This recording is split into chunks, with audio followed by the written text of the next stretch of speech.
Hier soir, il m'est arrivé une drôle d'histoire. Je rentrais chez moi à pied après une journée de taf un peu harassante. En tant que deuxième ligne de l'État, je fais apparemment partie de l'élite de la nation qui se doit de continuer à bosser en bon gilet jaune que je suis. Il était minuit, j'étais crevé, j'étais sale et j'avais mal aux pattes. Tout à coup, sur un boulevard, je commence à entendre de la musique. Je m'approche et je vois un attroupement en bas d'un immeuble, avec dans le dit immeuble une grande teuf au troisième étage. Une population dense à l'intérieur, des projos, de la musique à fond, et au moins une dizaine de personnes dehors en train de danser, de bavarder et de boire des coups, bouteille à la main. Je ne suis évidemment pas monté pour pouvoir collecter toutes les données objectives de cet événement, mais dehors, le public n'était pas composé de jeunes cons qui bravaient les interdits pour se bourrer la gueule, mais plutôt de la ménagère de 40 ans, milf parisienne un peu cheap, type mon corps commence à partir en couille, mais je reste jeune dans ma tête.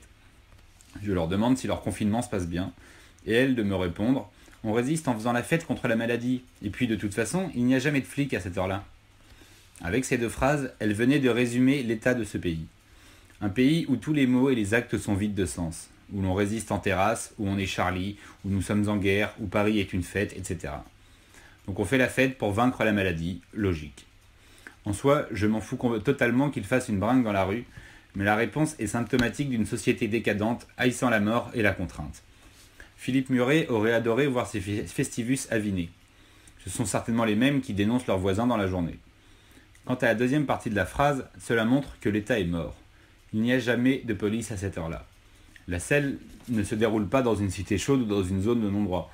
On arrive gauche, en plein Paris, dans un quartier plutôt chic. Mais la police ne vient jamais non plus ici.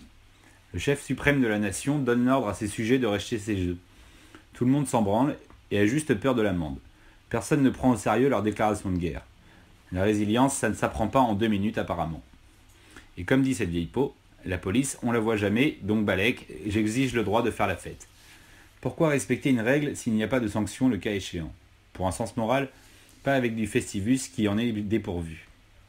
Macron n'a pas la légitimité de convaincre qui que ce soit avec ses discours de 4 heures sur la mort qui rôde. Personne ne l'écoute et les gens n'en font qu'à leur tête. Pour la République, cette scène, qui est sans doute loin d'être isolée, démontre que l'ordre ne règne pas en France, même quand on file les clés de la boutique à Castaner et à ses sbires. On ne voit pas de flics, et quand on en voit, ils ne s'arrêtent pas pour contrôler. Je pense qu'ils s'en foutent aussi des consignes de l'Élysée, et qu'ils considèrent qu'ils ne sont pas payés pour analyser des papiers fantaisie, où il n'y a aucun moyen de vérifier la bonne foi des uns et des autres. Quand un chef ne peut pas faire appliquer ses ordres, et que personne ne le prend au sérieux, ça s'appelle une déroute. Le roi est nu, et ça commence sacrément à se voir.